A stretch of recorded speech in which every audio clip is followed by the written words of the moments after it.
गरीब नवाज की भी सुन्नत है। हुजूर गरीब नवाज अजमेर आए थे तो एक पेड़ के नीचे बैठे थे, राजा के लोग आए, कहा बाबा यहाँ से उठो, हमारे ऊँट बैठेंगे। तो गरीब नवाज ने जिद नहीं किया था कि नहीं बैठ तुम क्या करिए, नहीं कहा था, बल्कि फरमाया था ठीक है बेटा, हम जा रहे हैं, तुम्हारे ऊँट ही बैठेंगे। एक फ़कीर की ज़बान से बोली अदा हुई तो ऊँट बैठे तो ज़मीन ने उनको चिपक लिया। फिर बहुत हटाए, नहीं हट पाए, गरीब नवाज से माफ़ी मांगी, तब जा कर के ऊँट को ज़मीन ने छोड़ा। पता चला कि न मेरे नबी ने ज़िद किया है, न नबी के मानने वालों ने ज़िद किया है। इसलिए किसी मामले में ज़िद न करो, सुलह कर लो। ज़िद्दी का अंजाम बहुत ख़राब होता है।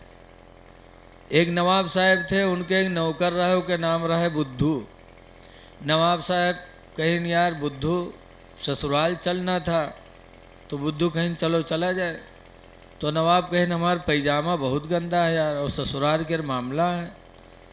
तो बुद्धू कहें हमारा पैजामा साफ रखा है, अब हमारा पहन लो, आप कह हम पहन ले, हम नौकर आदमी, गंदा संदा हुए तब हूँ चले। नवाब कहें नहीं यार, अगर ससुराल वाले ने कहूँ पता चलेगा कि नवाब अपने बुद्धू पैजामा पहन के आए हैं तो कत्ती बड़ी बेइज्जती हुई। बुद्धू कहें जब पैजामा हमार हम न बतेबे तो कैसे कोई जानी, पहनो। तो नवाब साहब कहें तो फिर ध्यान दिए तो के कहूँ बोल न दिए रे, कहीं नहीं नहीं आप पहनो। नवाब को अपना पैजामा बुद्धू ने पहना दिया और नवाब का पैजामा खुद पहन लिया।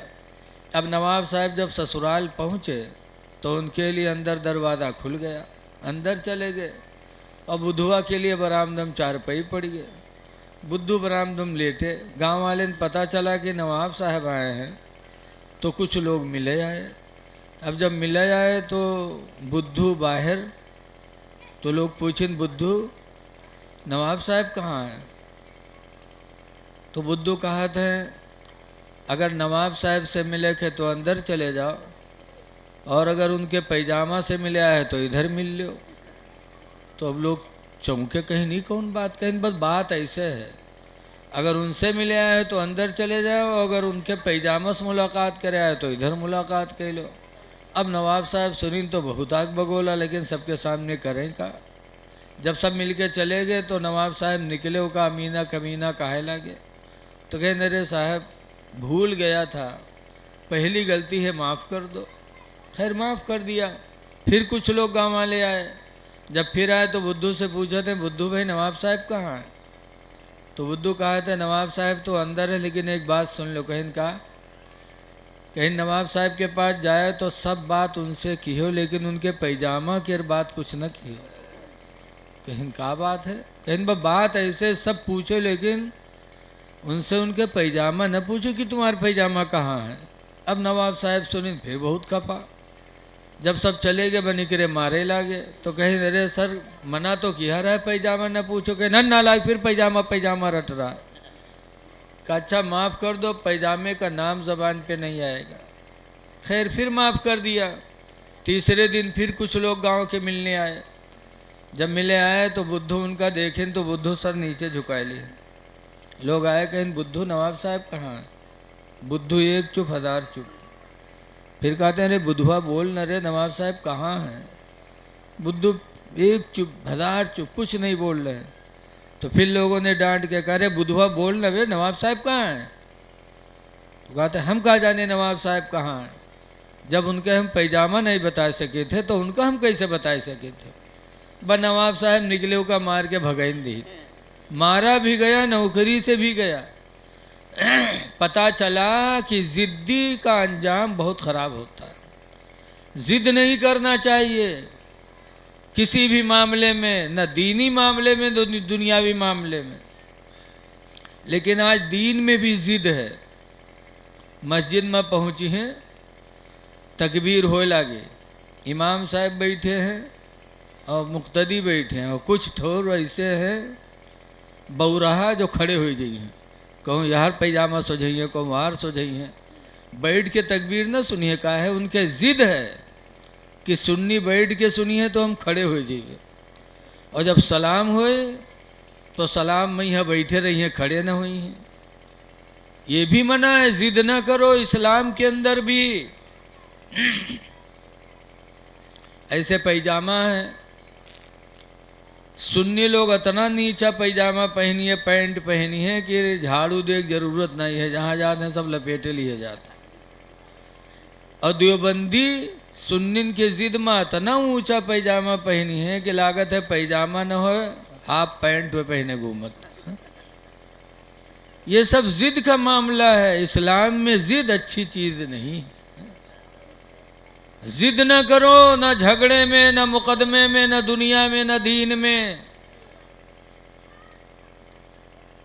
जब साफ साफ लिखा है कि ला यक़ूमुल इमाम वल मामूम, न इमाम खड़ा हो न मुक्तदी खड़े हो, हत्ता यक़ूलल मुकब्बिरु हय्या अलस सलाह, यहाँ तक कि तकबीर कह देने वाला हय्या अलस सलाह कहे और फिर भी खड़े हो जाते। तो दीन में भी जिद नहीं है और न दुनिया में।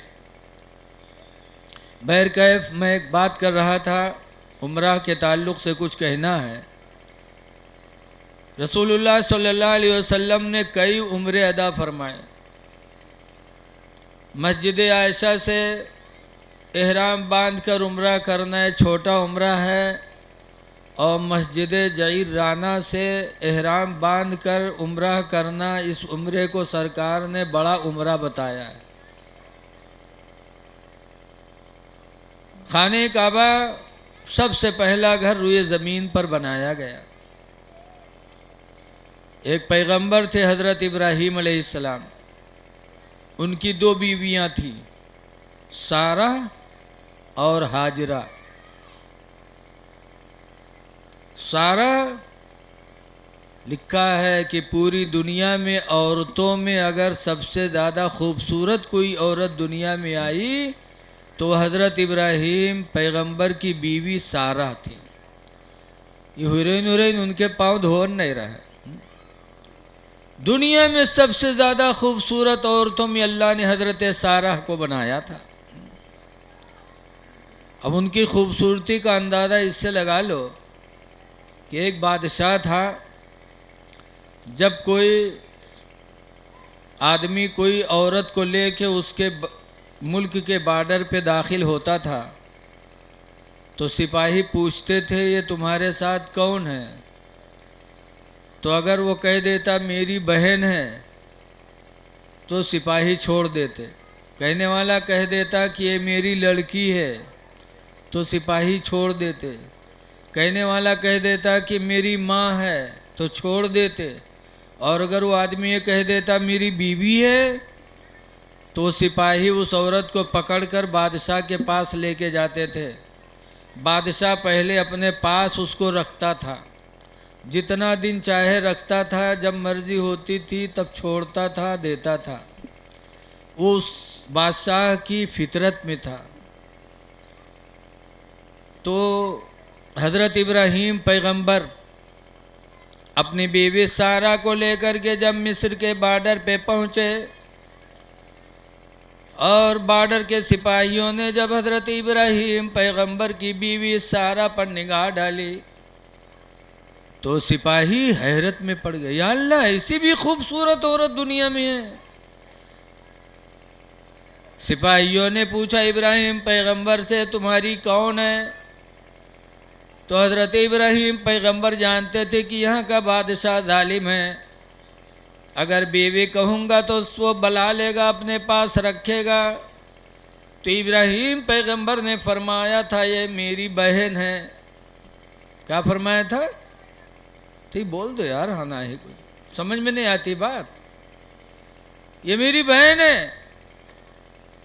तो छोड़ देना चाहिए था वो सोल के मुताबिक, लेकिन सिपाहियों ने बादशाह को खबर भेजी कि आज एक नौजवान एक औरत को लेके आया है और ऐसी खूबसूरत की ज़िंदगी में हम लोगों ने कभी ऐसी कोई औरत नहीं देखा। लेकिन वो नौजवान कहता है कि मेरी बहन है। बादशाह ने सुना तो सारा के हुस्न की वजह से बादशाह हुक्म देता है कि लेके आओ उसे। तो सारा को ले गए। बहन कहने पर भी नहीं छोड़ा। सिपाहियों ने हजरत सारा को बादशाह के पास लेके गए। अब आप लोग सोचिए कि पैगंबर हो के झूठ का है बोलेंगे, बीवी तो बीवी बता देते, बहन क्यों बताया? लेकिन ना, झूठ नहीं है। इब्राहिम पैगंबर झूठ नहीं बोले, इसलिए कि ईमानी एतबार से हुजूर ने फरमाया ना, कुल्लो मोमिनीन इख्वा, हर मोमिन आपस में भाई भाई हैं।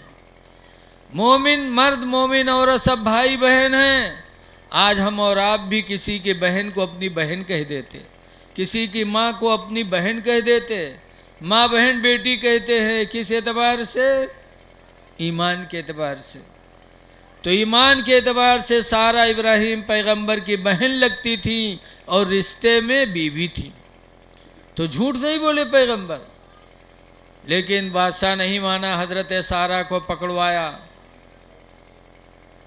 और जब हजरत इब्राहिम अपनी बीवी सारा को लेकर बादशाह के महल पर पहुंचे, चुप रहो भैया, चुप रहो। जब बादशाह के दरवाजे पर सिपाही लोग लेकर पहुंचे, बादशाह का ऑर्डर हुआ कि सारा को अंदर लाओ। तब इब्राहिम पैगंबर की आंखों में आंसू आए, रोने लगे। सारा कहते हैं, मेरे प्यारे शौहर इब्राहिम, रो क्यों रहे हो? कहा, क्यों न रो, बादशाह जालिम है और तुम्हें शाही महल में बुला रहा है, तुम्हारी इज्जत से खेलेगा, इसलिए मुझे रोना पड़ रहा है। ऐ मेरी माँ बहनों, सारा का ईमान देखो, खुदा की ज़ात पे कितना भरोसा था हजरत सारा को। उन्होंने फरमाया था, मेरे शौहर इब्राहिम, तुम गम न करो, तुम रो ना, जिस खुदा ने मुझे हुस्न अता फरमाया है, वो खुदा मेरे इस हुस्न की हिफाजत पर भी कादिर है। अल्लाह हिफाजत मेरी करेगा। इब्राहिम पैगंबर, तुम रो ना। हजरत सारा ने अपने शौहर को तसल्ली दी और बादशाह के महल के अंदर दाखिल हुई। जैसे अंदर गईं, वैसे बादशाह तख्त से उतरा और ज़िना के लिए सारा की तरफ बढ़ा। जैसे सारा की तरफ कदम उठाया कि अल्लाह ताला ने उस बादशाह के ऊपर फालिश गिरा दिया। सारा का ईमान था खुदा की ज़ात पर कि मेरी हिफाजत खुदा करेगा। तो बादशाह पर फालिश गिर गई। जब फालिश गिर गई तो उसका जिस्म लुंज हो गया।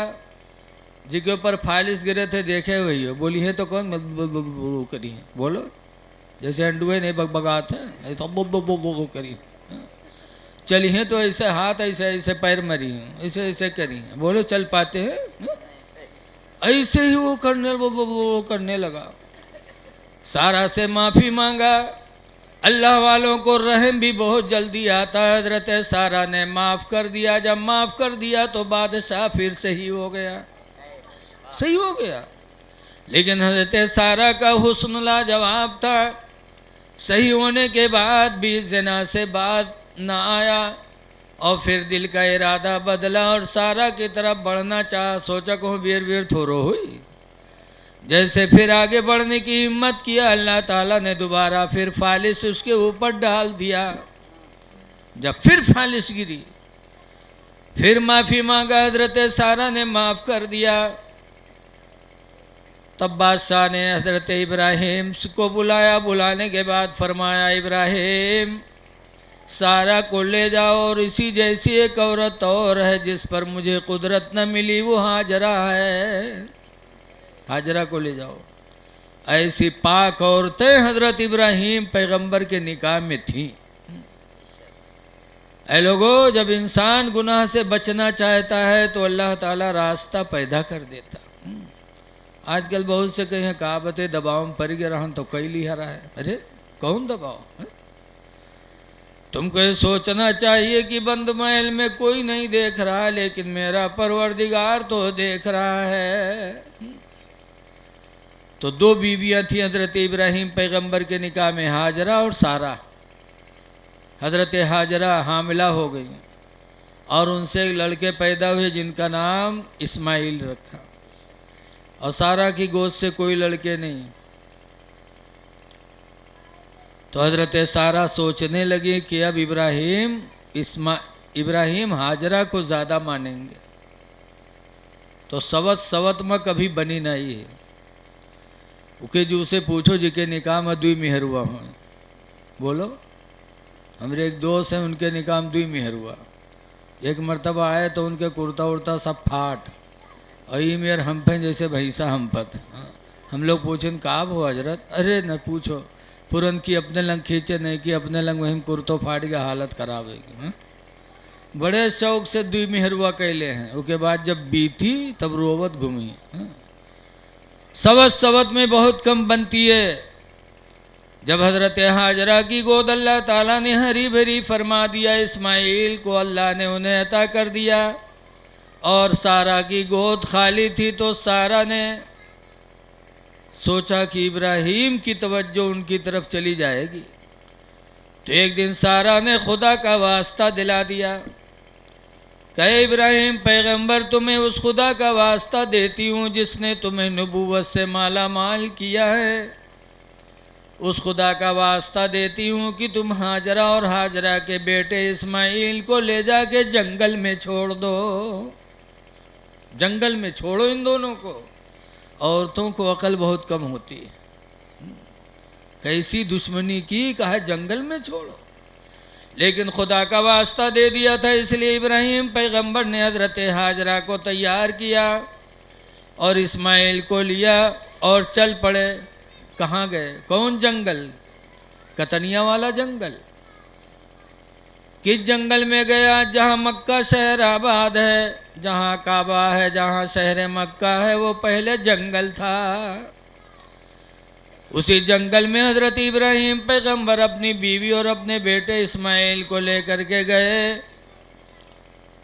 और एक पेड़ के नीचे बिठा दिया, गोद में इस्माइल को दे दिया और इब्राहिम वापस हो गए।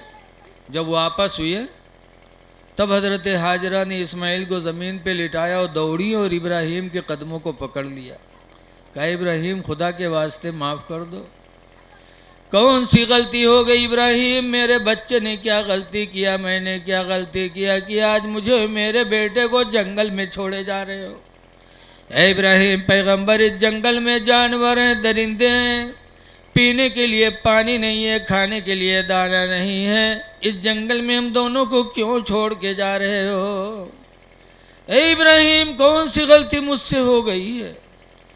लेकिन इब्राहिम अलैहिस्सलाम की आंखों में आंसू थे, ज़बान से कुछ जवाब न दिए। जब कुछ न बोले, हाजरा पैर को पकड़ी हुई थी। जब कुछ नहीं बोले तब हाजरा ने कहा था, इब्राहिम, खुदा का हुक्म तो नहीं है? जब पूछा खुदा का हुक्म तो नहीं है, तब इब्राहिम पैगंबर ने फरमाया कुछ नहीं था, बल्कि सर हिलाया था। ऐसे सर हिलाया कि हाँ खुदा का हुक्म है। फौरन हजरत हाजरा ने इब्राहिम के कदमों को छोड़ दिया और फरमाती है कि इब्राहिम पैगंबर, अगर खुदा का हुक्म है तो तुम जाओ। मेरा ईमान है कि इस जंगल में अल्लाह ताला मेरे बेटे के लिए, मेरे लिए रोज़ी पैदा फरमाएगा। अल्लाह मुझे पानी भी देगा, अल्लाह मुझे दरिंदों से हिफाजत भी फरमाएगा। ऐ इब्राहिम जाओ, मेरा भरोसा खुदा की ज़ात पर है। छोड़ दिया इब्राहिम को, जाओ। ऐ मेरी माँ बहनों, तुम्हारी वो बहन थी कि खुदा की ज़ात पे उनको कितना भरोसा था कि जब खुदा का हुक्म है तो खुदा मेरी निगहबानी फरमाएगा। तो अल्लाह ताला ने क्या नवाजा हजरत हाजरा को। गोद में लिया, दूध पिलाती रही जब तक सीने में दूध आता रहा। पानी तो है नहीं, दाना तो है नहीं कि खाए दूध पैदा हो। जब सीने का दूध ख़त्म हो गया, इब्राहिम के बेटे इस्माइल अपनी माँ की गोद में तड़पने लगे।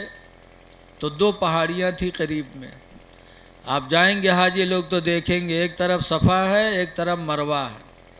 बहुत थोड़ा ही, बस यहाँ से जान लो कि थोड़ी दूर उसी बीच में थी, इसीलिए बैठी थी। इधर उधर पहाड़ियाँ, जंगल, और बैठी थी। जब इस्माइल रोए तो उनको लिटा दिया और पानी की तलाश में मरवा पहाड़ी पर गई कि पहाड़ पर चढ़ के देखे कहूँ भरा भरा हो तो ले आए। नहीं पाया। फिर बच्चे की याद आई तो फिर भाग के आए, देखा कि बच्चा तड़प रहा है तो सफ़ा पहाड़ी पे गई। इसी तरीके से हाजरा दौड़ती रही पानी की तलाश में, लेकिन फिर जब देखने आई तो क्या देखती हैं कि इस्माइल के एड़ियों की रगड़ से अल्लाह ताला ने पानी का चश्मा पैदा कर दिया। कह दो सुभान अल्लाह यार। एड़ की रगड़ से अल्लाह ताला ने पानी का सोता पैदा कर दिया, जैसे हमारे यहाँ तुम्हारे यहाँ बोरिंग।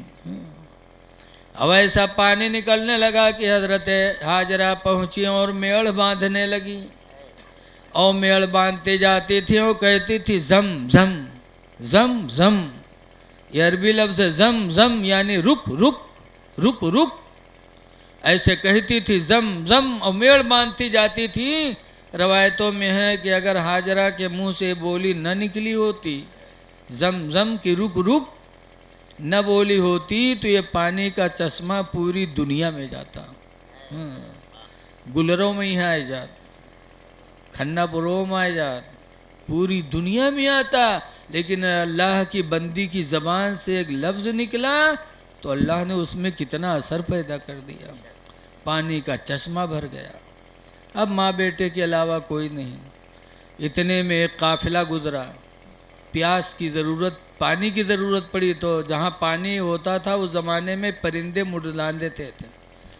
काफ़िला वालों ने देखा कि वहाँ परिंदे उड़ रहे, इसका मतलब पानी। वहाँ गए, देखा पानी का चश्मा। हज़रत हाजरा से इजाज़त मांगी तो इजाज़त दे दी तो उन लोगों ने पानी पिया, जमजम का पानी। बड़ा अच्छा लगा, भूख भी ख़त्म, प्यास भी ख़त्म। तो काफ़िला वालों ने हज़रत हाजरा से कहा कि अगर इजाज़त दो तो हम लोग यहीं बस जाएं। हज़रत हाजरा ने इजाज़त दी तो लोग बस गए। धीरे धीरे काफ़िले आते गए, बसते चले गए, जंगल में छोड़ा। आज माशाअल्लाह मक्का शहर बन गया। बचपन में छोड़ के आए थे, एक ज़माना गुज़र गया।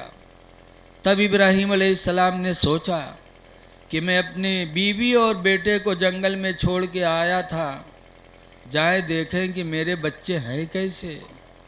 जब आए देखा तो ताज्जुब कि छोड़ा था जंगल में और आज एक शहर आबाद है। जंगल ख़त्म, शहर।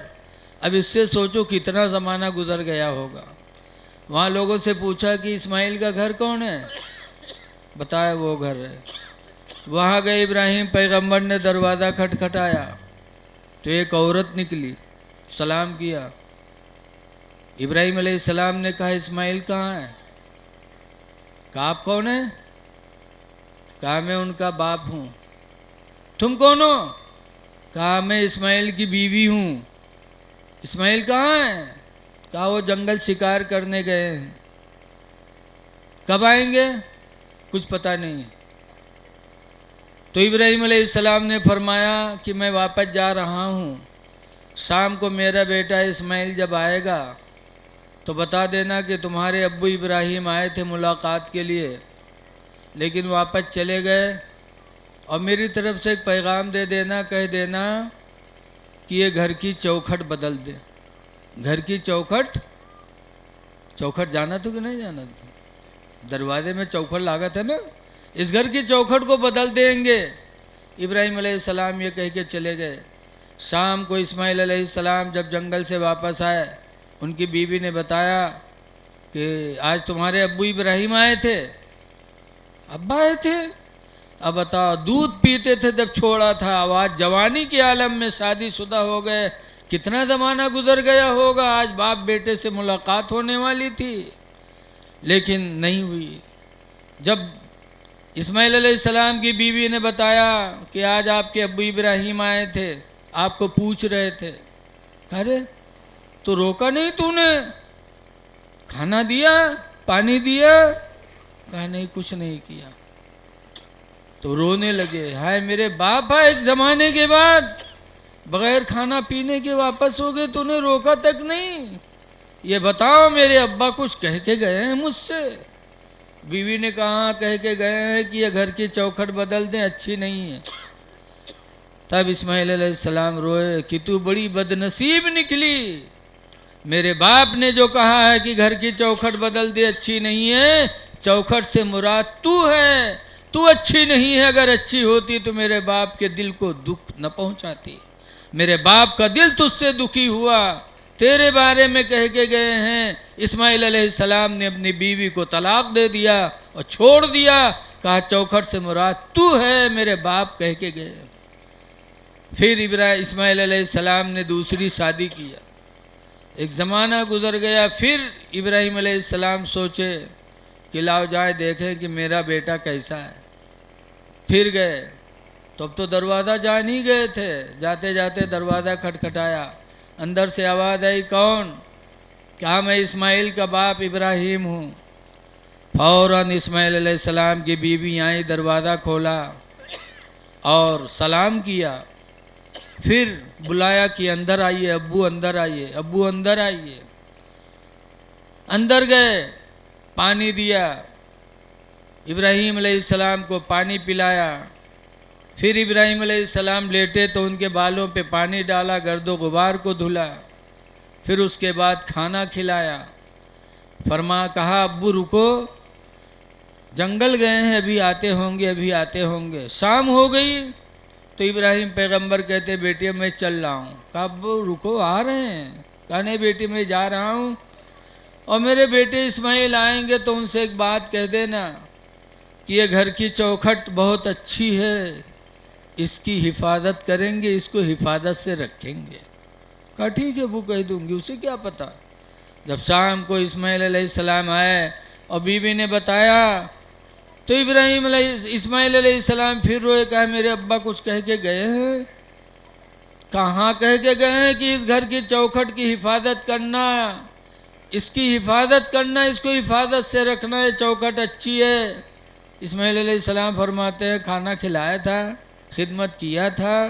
कहा मेरे प्यारे शोहर मैंने कोई कसर नहीं छोड़ा, सब कुछ किया, रोकी भी बहुत लेकिन रुके नहीं। तब इस्माइल अलैहिस्सलाम ने फरमाया था तू खुश नसीब है, मेरे बाप का दिल तुझसे खुश है, और चौखट की हिफाजत से मुराद तू है कि तुम मेरे घर की औरत नेक। पता चला कि घर में वही बहू रखने के लायक है जो सास ससुर की खिदमत गुजार हो। वही औरत घर में रहे जिससे उसका शौहर खुश, उसका ससुर खुश हो, उसकी सास खुश हो। ऐ मेरी माँ बहनों, अपने सास ससुर को राज़ी करने की कोशिश करो। फिर कुछ दिन के बाद इब्राहीम अलैहिस्सलाम ने कहा बेटा चलो इसी रुए ज़मीन पर खुदा का घर बनाया जाए। तो कुरान करीम में वही जानल वही यरफ़अ इब्राहीमुल क़वाइद मिनल बैति व इस्माईल। ऐ लोगों उस वक्त को याद करो जब इब्राहीम और इस्माइल ने खाने काबा की बुनियाद डाली, दीवारों को बुलंद किया।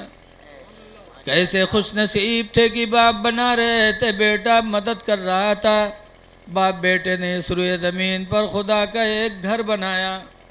अब ऐसा घर कि आज हमरे तुमरे घर के लंग कोई 2-4 दफ़ा दिन भर हम घूमे तो हम लोग कहा जी यू सर छिंदरा है हो, ये काहे फलनवा घर के चक्कर मारा थे। बोलो कहिए कि ना कहिए। अगर कहूँ घर में चोरी हो जाए तो दूसरे दिन वहीं पर रिपोर्ट हुई कि कुछ नहीं फलनवा मार घूमत रहा है घर के आसपास। तो हमारे तुम्हारे घर के आसपास कोई घूमे तो बुरी निगाह से देखा जाए, और खाने काबा का कोई चक्कर लगा दे तो उसके गुनाह माफ़ हों, दुनिया की निगाह में वो इज़्ज़त वाला हो जाए। इसलिए लोगों वो खुदा का घर इब्राहीम पैगंबर और इस्माइल ने बनाया था, और बनाने के बाद दुआ मांगी थी। आज बहुत से लोग नमाज़ पढ़ी हैं, अब तो एक आदत हो गई, रस्म। शहरों में देखा जैसे इमाम साहब सलाम फेरी हैं बस सब भागे लगी हैं, दुआ भी नहीं मांगेंगे, सुन्नतें भी नहीं पढ़ेंगे। ऐ लोगों कोई भी नेकी करो, नेकी करने के बाद अल्लाह से दुआ मांगो कि अल्लाह इसको कबूल कर ले। इब्राहीम पैगंबर और इस्माइल ने जब खाने काबा को बना के तैयार किया तो तैयार करने के बाद खड़े होकर दुआ मांगी थी। रब्बना तक़ब्बल मिन्ना, ऐ परवरदिगार हम दोनों की तरफ से इस तामीर को तू कबूल फरमा ले। इन्नका अंतस समीउल अलीम, ऐ परवरदिगार तू बेशक सुनने वाला है, जानने वाला है, इलाही से कबूल फरमा ले। तब अल्लाह ने फरमाया था उदउ लिन्नास, ऐ इब्राहिम पैगंबर तुम लोगों को पुकारो, या तू कर जालूं व रुकबाना, तुम मेरे बंदों को पुकारोगे तो इस घर को देखने के लिए बहुत से पैदल आएंगे, बहुत से सवारी पे चल के आएंगे। मैं अपना मतलब सिर्फ बता रहा हूँ हज़रत, मैं पूरी आयत मुझे नहीं, लेकिन जो मतलब है मैं बता रहा हूँ सिर्फ। बीच में कुछ छूट रहा होगा लेकिन हमको उससे लेना देना नहीं, हमको तो एक बात समझाना है। अल्लाह ताला ने फरमाया था आदम, ऐ इब्राहिम लोगों को पुकारो, या तू कर जालम व रुकबाना, अल्लाह के बंदे तुम्हारे पास पैदल भी आएंगे, सवारी से भी आएंगे। तब इब्राहिम पैगंबर ने लोगों को पुकारा था, ऐ लोगों खुदा के घर के तवाफ़ के लिए चलो। तो जो रूहों ने लब्बैक कह दिया, जो माँ के पेट में थे उन्होंने लब्बैक कहा, जो रोज़े अदल में थे, दुनिया में क़यामत तक जितने होने वाले थे सब ने इब्राहिम अलैहिस्सलाम की पुकार को सुना था। आज जितने लोग नहीं पैदा हैं, 10 साल बाद होंगे, 50 साल बाद होंगे, वो सब ने आदम इब्राहिम अलैहिस्सलाम की पुकार को सुना था। तो जिसने लब्बैक कहा था, उन्हीं लोगों जिनकी रूहों ने लब्बैक कहा था, उन्हीं लोगों के नसीब में हज और उम्रा लिखा गया। वही जाकर के जब हरम में पहुंचते हैं तब कहते हैं लब्बैक अल्लाहुम्मा लब्बैक, अल्लाह एक ज़माना पहले तेरे पैगंबर ने हमको पुकारा था तो आज हम तेरी बारगाह में हाजिर हैं। लब्बैक अल्लाहुम्मा लब्बैक ला शरीक लक लब्बैक अन्नल हम्दा व निअमत लका वल मुल्क ला शरीक लक, कि अल्लाह सब कुछ तेरे लिए है, हम तेरी बारगाह में हाजिर हैं। तो आज ये जो लोग जा रहे हैं, बिलाशुबहा रवायतों की रोशनी में ये है कि इनकी रूहों ने इब्राहिम पैगंबर की पुकार पर लब्बैक कहा था, तो आज अल्लाह ने इन्हें तौफीक दिया कि जा कर के उस घर में और कहेंगे अल्लाह तेरे नबी ने बहुत पहले पुकारा था, आज तेरे दरबार में हाजिर हूँ। इसलिए लोगों, अल्लाह दौलत दे तो हज उम्रा ज़रूर करो, लेकिन हज उम्रा करो तो इके मारे नहीं कि दुनिया वाले हमको अच्छा कहें। बहुत से तो लोग इके मारे जाते हैं, जैसे बहुत से पापी होते हैं, बहुत से बदकार होते हैं जिनसे कोई बोलत बालत नहीं है, तो उनका इलेक्शन लड़क हुई प्रधानी के या विधायकी के, बस चले जहीं हज करे। अब हज के यहीं बजाना थे, बगुला भगत हो गए, लगाए दीन हाजी फलाने, अब आओ फसद चले जाओ। इलेक्शन लड़ने के लिए हज ना करो, लोगों में नाम पैदा करने के लिए हज ना करो, बल्कि हज और उम्रा इसलिए करो कि खुदा राज़ी हो जाए। कुरान करे मेरे रिज़वानुम मिनल्लाहि अकबर, अल्लाह ताला को राज़ी करना यही अमलों में सबसे बड़ा अमल है। तो हज भी करो, उम्रा करो। लिखा है एक हाजी क़यामत के दिन तो जन्नत में जाएगा ही, लेकिन अपने साथ 400 लोगों की शफाअत करा के जन्नत में लेके जाएगा। हाजी खुद जन्नत में जाएगा, 400 लोगों को लेके जाएगा। लेकिन कौन हाजी? जो हज करने के बाद गुनाहों से बचा, नमाज़ों की पाबंदी किया, किसी का माल नहीं हड़पा, ऐसा हाजी खुद तो जन्नत में जाएगा और दूसरों को भी लेके जन्नत में जाएगा, 400 लोगों को। लेकिन आज वो हाजी जो उन हज कह के आवत हैं कि दूसरे के मेहरुआ बेटी अब निगाह डारत हैं, ऐसे भी हाजी हैं बहुत से। आई हैं तो अपन खेत बढ़ावे लगी हैं, मेढ़ काटे लगी हैं, ई मेर हाजी, अल्लाह रहम करे। हाजी ऐसे भी होते हैं, जैसे कि दिल्ली के जामे मस्जिद के दरवाजे पर एक अंधा बेचारा चला गया भीख मांगे। वहाँ पहुँचा तो जमात होत रहे तो अंधवा कटोरा रख दी, बैठ गया। जब नमाजी निकले लगे तो अंधवा कहे लाग अल्लाह के नाम पर, अल्लाह के नाम पर।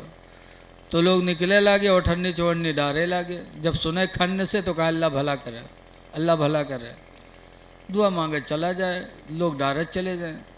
थोड़ी देर बाद एक साहब निकले तो बजाय कटोरे में डारे के, जब उनके कटोरे में बटूरा रहा है, उसका पंजा में भरे ला गया। जब भरे लागे खड़भड़ान तो जाने इसका कोनो उठाई लिए जाते, कहा बांधवा झट से गट्टा पकड़ लीस, कैसे हाजी भैया छोड़ दो, ए हाजी भैया छोड़ दो, बहुत गरीब है हाजी भैया छोड़ दो। तो चौंके, कहीं ना अल्लाह यू अंधरवा कस के जाने इसके हम हाजी हैं और हाजी रहे हुई, तो कहीं नारे अंदर तू कस के जाने हम हाजी हैं रे। तो अंदरवा कहते है हाजी भैया अत्ता लटा काम हाजी के अलावा कोई न करी भैया, छोड़ दे हाजी भैया, अत्ता लटा काम हाजी के अलावा कोई न करी भैया, छोड़ दे। हाँ बताओ, अल्लाह ताला इतना नसीब बुलंद करता है कि इंसान गुनाहों से पाक हो जाता, लेकिन आने के बाद फिर गुनाहों को सर पे लाद लेता है। इसलिए हज करो, उम्रा करो।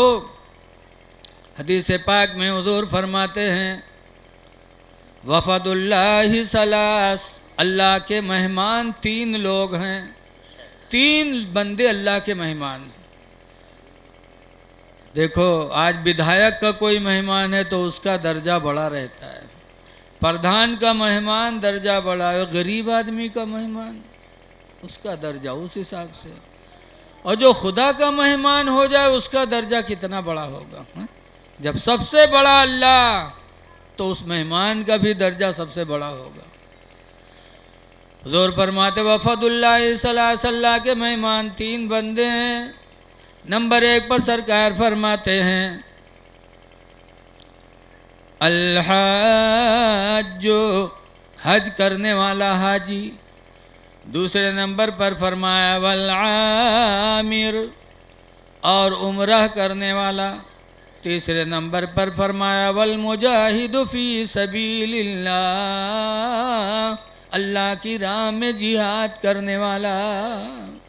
ये 3 अल्लाह के मेहमान हैं। हाजी भी खुदा का मेहमान, उम्रह करने वाला भी खुदा का मेहमान। ऐ लोगों, जब ये कल घर से निकलें तो ये अल्लाह के मेहमान हैं, इनको भेजने चलो, इज्जत की निगाहों से देखो, इनसे मुसाफा भी मिलाओ, और हो सके तो इनको नजराना भी दो, क्योंकि अल्लाह के मेहमान हैं। इनकी इज्जत करोगे तो अल्लाह खुश होगा। जैसे आपके कोई मेहमान आवे, अब आपके कोई पड़ोसी बैठाए लेते गए, चाय वाय पियावे, नाश्ता करावे, उसके बाद आप जब पता पई हो तो आपको खुशी होगी कि नहीं होगी? देखो सही बताओ कि यार फला ने हमारे मेहमान की इज्जत की, हमारे मेहमान को खाना भी खिलाया, पानी भी पिलाया, तो पड़ोसी आपसे बेपनाह मोहब्बत करेगा। इसलिए ये अल्लाह के मेहमान है, जब इनकी इज्जत करोगे तो अल्लाह आपसे राज़ी हो जाएगा। ये अल्लाह के मेहमान हैं। एक है मुजाहिद, जिहाद करने वाला, हाजी भी आमिर भी। लेकिन आज बहुत से लोग नहीं जाते, ज़्यादातर मेहरुए ये नहीं जाते हैं हज करे। हम नेपाल गए, भट्ठा वाले थे, उनके अब्बा हज में जा रहे थे, हमका बोले मिलाद खातिर, अब मौलाना बहुत रहे हुआ, तो 3 बजे हमारा नंबर आवा, 3 बजे लेटे रहने से। बहुत से घर के आदमी जो थक गए रहे, खाना खवाओ तो सोई गए। लेकिन एक बुढ़िया का देखा खुद दौरी घूमे, यहाँ गिलास उठावे, हुआ से प्लेट उठावे, और 3 बजे रात के। तो हम पूछें बूढ़ी माँ तुम कहाँ रहा था? कहें मौलाना भैया ये बूढ़ू जो हज करे जाते उनके मेहरुआ हुई है। तो हमका तुम हो जाता? कहीं नहीं मौलाना भैया हम नहीं जाते। कहीं काहे? हमका काहे? तुम्हारे यहाँ भट्ठा है, पैसा कौनो कमी काहे, तुम काहे नहीं जाता? तो कहीं नहीं मौलाना भैया बूढ़ू जाते हैं, हम बहुत कमज़ोर हैं, चले फिरे में हम मजबूर हैं, यही मारे हम नहीं जाते। हम कहा तोबा तोबा, गिलास प्लेट खाते तुम 3 बजे रात के खुद दौरी घूमत हो कि 2 रुपया गिलास कोई न उठाए ले जाए हैं। इसके लिए तुम्हारे पैर में ताकत है, अब अल्लाह के घर जाने के लिए तुम्हारे पैरों में ताकत नहीं है। ऐसी ऐसी चुड़ैली न उड़ते हैं कि खेत जाएंगी, दुनिया भर काम करेंगी, और खुदा के घर जाने के लिए वो बीमार बन जाती। नबी करीम सल्लल्लाहु अलैहि वसल्लम की बीवी हजरत आयशा हुजूर की बारगाह में हाजिर हुई थी, कहती अस्तशीरु का नगदू या रसूल अल्लाह, अल्लाह के रसूल मैं आपसे इजाज़त मांगती हूँ, आप इजाज़त दे दो कि अल्लाह की राह में हम जंग लड़ें। तो हुजूर ने फरमाया था ऐसा जंग करने न जाओ। हुजूर ने फरमाया था जिहादुकुन्ना अल हज्जुल मबरूर, तुम लोगों का जिहाद तो हज मकबूल है, तुम हज कर लो, उम्रह कर लो, गोया कि तुमने अल्लाह की राह में जिहाद कर लिया। तो जिहाद करने वाला खुदा का मेहमान, इसलिए लोगों कोशिश करो कि अल्लाह ताला हमको तुमको हज और उम्र की तौफीक अता फरमाए, और नियत करोगे तो अल्लाह ताला असबाब पैदा फरमाएगा। इसलिए मुझे खुशी भी है और दिली दुआ भी है कि अल्लाह हमारे इन जाने वाले मुसाफिरीन को अल्लाह ताला हर मुसीबत से बचाए। कला व अशहदु अन्न सय्यदना व मौलाना मुहम्मदन अब्दुहु व रसूलुहु सल्लल्लाहु ताला अलैहि वसल्लम। अम्मा बाद, फ़अऊज़ु बिल्लाहि मिनश शैतानिर रजीम, बिस्मिल्लाहिर रहमानिर रहीम। माशाअल्लाह। इन्ना अव्वला बैतिन वुदिअ लिन्नास लल्लज़ी बिबक्का मुबारकन व हुदल लिल आलमीन। माशाअल्लाह। आमन्तु बिल्लाहि सदक़ल्लाहुल अलियुल अज़ीम। दरूद शरीफ पढ़िए। सल्लल्लाहु अलैहि सल्लल्लाहु ताला अलैहि अल्लाहुम्मा सल्लि अला सय्यिदना मौलाना मुहम्मद बारिक व सल्लम सलातो व सलाम अलैका या सय्यदी या रसूल अल्लाह सल्लल्लाहु ताला अलैहि वसल्लम। हज़रात,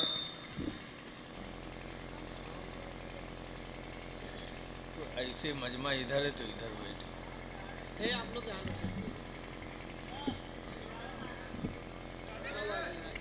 गिनना पड़ेगा।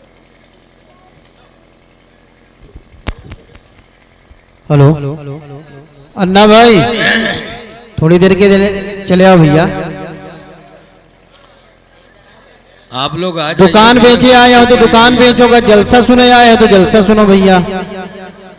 जहीरुद्दीन चचा, कुर्सी पर वो कुर्सी ना है, ये दूसरी कुर्सी बैठो प्लास्टिक वाली पर।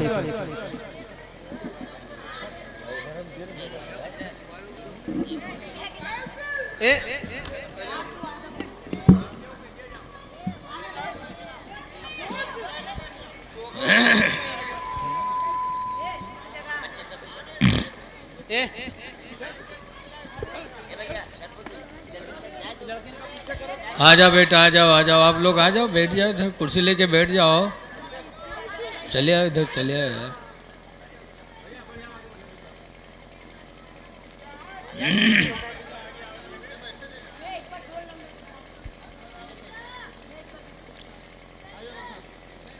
बैठ जाओ मेरे भाई, बैठ जाओ। गुलरा वालों, गुलरा की बदनामी मत कराओ, वरना हम लोग यही सोच के जाएंगे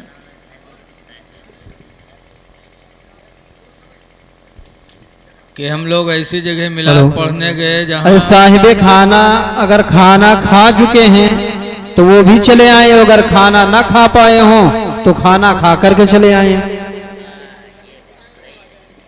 और अपने अपने मेहमानों को लेकर। कैलूला दोपहर में होता है, रात में नहीं होता है। कैलूला करेंगे, सो जाएंगे।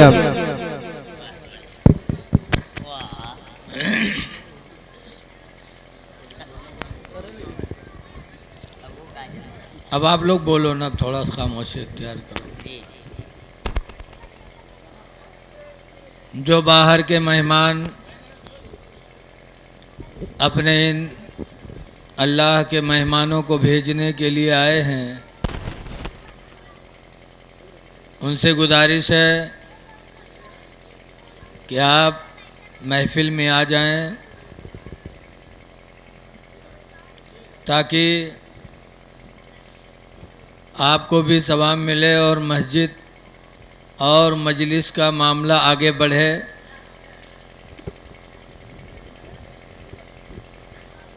आला हज़रत इमाम अहले सुन्नत रज़ी अल्लाह ताला अन्हु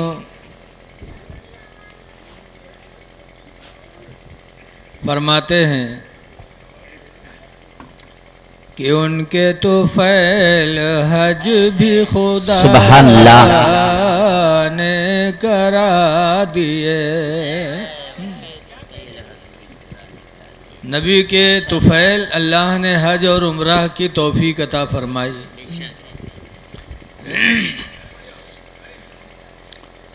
उनके तुफैल हज भी खुदा ने करा दिए। असलुल उसूल हादिर उस पाक दर की है। जो मुसलमान मदीना हाजिर हो जाए, मक्का हाजिर हो जाए, समझ जाओ दीन की असली चीज़ को उसने हासिल कर लिया। असलुल उसूल, असलों में सबसे असल अगर है कोई चीज़ तो उस दर की हाजिरी है। ज़रा कुछ कम करो भैया, थोड़ा था कि ज़्यादा टाइट न रहे मामला। तो हुजूर के वसीले से हज मिला, इसीलिए आज का कोई भी मुसलमान जब मक्का मदीना की तरफ चलने का इरादा करता है तो अपने नबी की मिलाद की महफिल सजाता है। सही करो यार।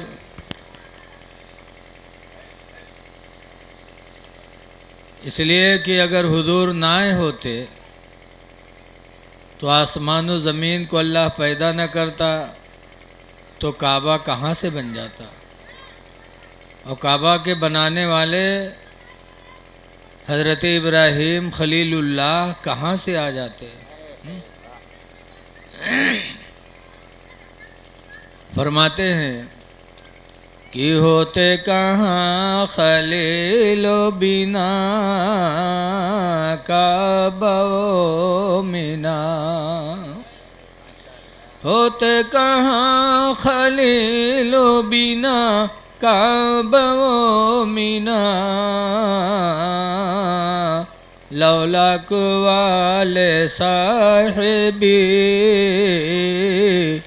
सब तेरे घर की है। लौलाक वाले साहिबी सब तेरे घर की है। अल्लाह ताला कुरान करीम में फरमाता इन्ना अव्वला बैत, बेशक सबसे पहला घर उज़िया लिन्नास, जो लोगों के लिए बनाया गया। सबसे पहला घर इस ज़मीन पर जो लोगों के लिए बनाया गया। अल्लाह फरमाता है अभी मक्का, वो घर कहाँ है? मक्का में है। सबसे पहला घर इंसानों के लिए जो बनाया गया वो शहर मक्का में है।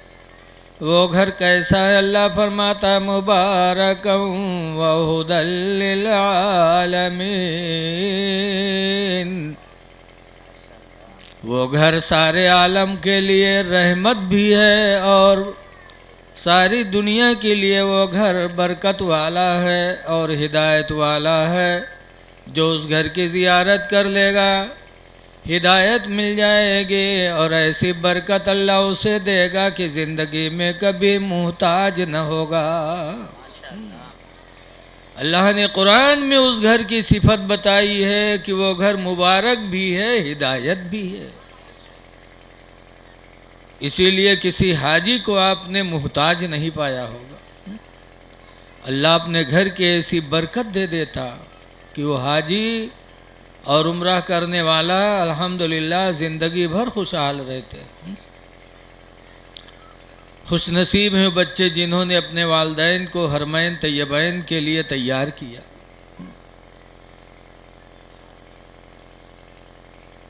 लेकिन आज गुलरा के लोग जलसे में नहीं आए। छोटे छोटे बच्चे नज़र आते हैं। बुढ़वा लागत है कहूँ जंग करे चले गए, कहाँ ही आखिर फिलिस्तीन तो नहीं भेज दिए गए।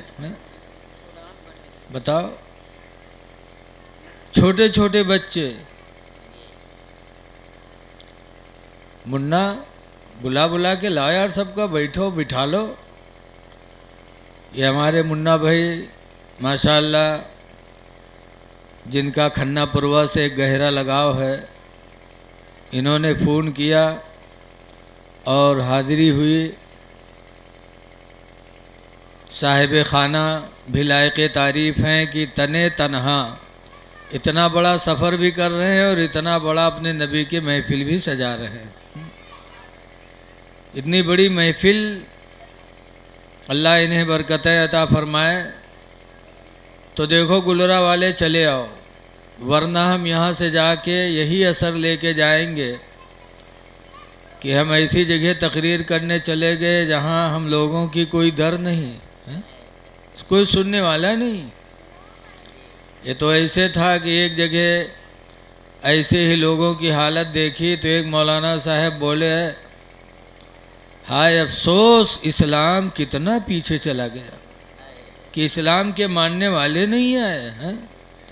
हाय अफसोस इस्लाम कितना पीछे चला गया। तो इस्लाम नाम के एक आदमी पीछे बैठा रहा है। वो सुनिस तो कहे सरे का मौलाना हमका पहचान के कहा हो, तो किनारे से उठ के बीच में आएगा। मौलाना कहा जाने काहे उठा बैठी की ही सही हो। थोड़ी देर बाद फिर हालात देखते हुए मौलाना कहते, हाय अफसोस इस्लाम कितना पीछे चला गया। तो बीच से उठ के आगे आएगा वह। थोड़ी देर बाद फिर मौलाना कहते, हाय अफसोस इस्लाम कितना पीछे चला गया। वो खड़ा होएगा, कहे इसका मौलाना अब तो मेरे खोपड़ी पे बैठ जी। पीछे से बीच में आए, बीच से आगे आए, और फिर अभी वही हाल है। ऐ लोगों, सबसे बड़ी दौलत मोहब्बत रसूल है।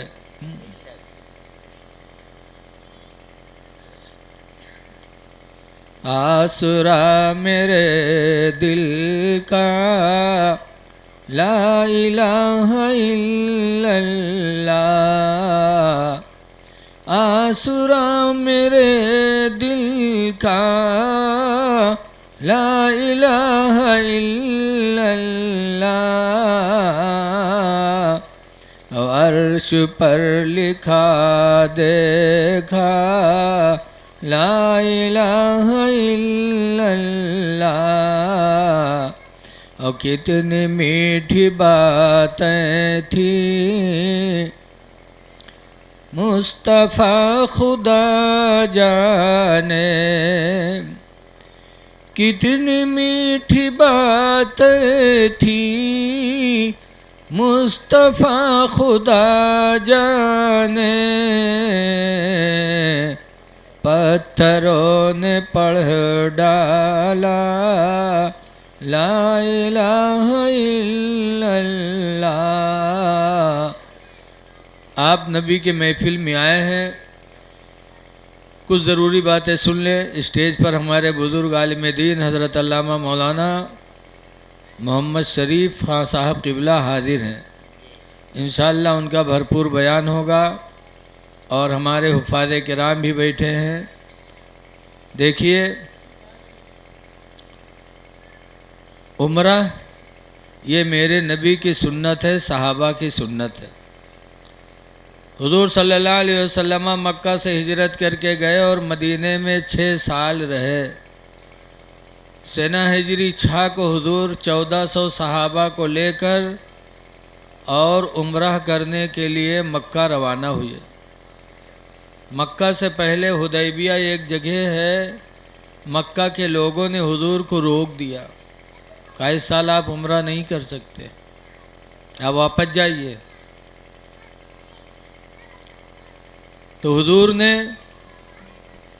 अपने दामाद हज़रत उस्मान गनी रदी अल्लाह ताला अन्हु को मक्का भेजा कि जाओ उस्मान, मक्का में पता लगाओ कि आखिर हमको अल्लाह के घर के तवाफ़ से क्यों रोका जा रहा है।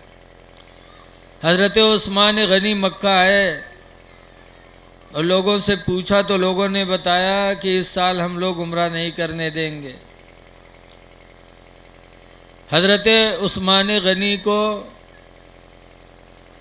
मक्का के लोगों ने कहा, आप आ गए हो तो आपके लिए इजाज़त है कि खाने काबा का तवाफ़ कर लो, लेकिन तुम्हारे नबी को नहीं आने दिया जाएगा। तो हज़रत उस्मान गनी का ईमान देखो, कहते हैं कि मुझे वो तवाफ़ न चाहिए जिस तवाफ़ में अल्लाह के रसूल शामिल ना हो। हम खुदा के घर का तवाफ़ उसी वक्त करेंगे जब हम अपने नबी के साथ होंगे। ये इश्क़े रसूल था सहाबा के अंदर। नहीं किया हज़रत उस्मान गनी ने तवाफ़। ऐसी बातचीत में कुछ देरी हो गई, किसी ने जाके वहाँ लगा दिया कि उस्मान गनी को मक्का वालों ने कत्ल कर दिया। तो हुजूर सल्लल्लाहु अलैहि वसल्लम ने 1400 सहाबा से बैयत ली। किस लिए? इसलिए बैयत ली कि हम उस वक्त तक मदीना वापस नहीं जाएंगे जब तक कि उस्मान के खून का बदला नहीं ले लेंगे।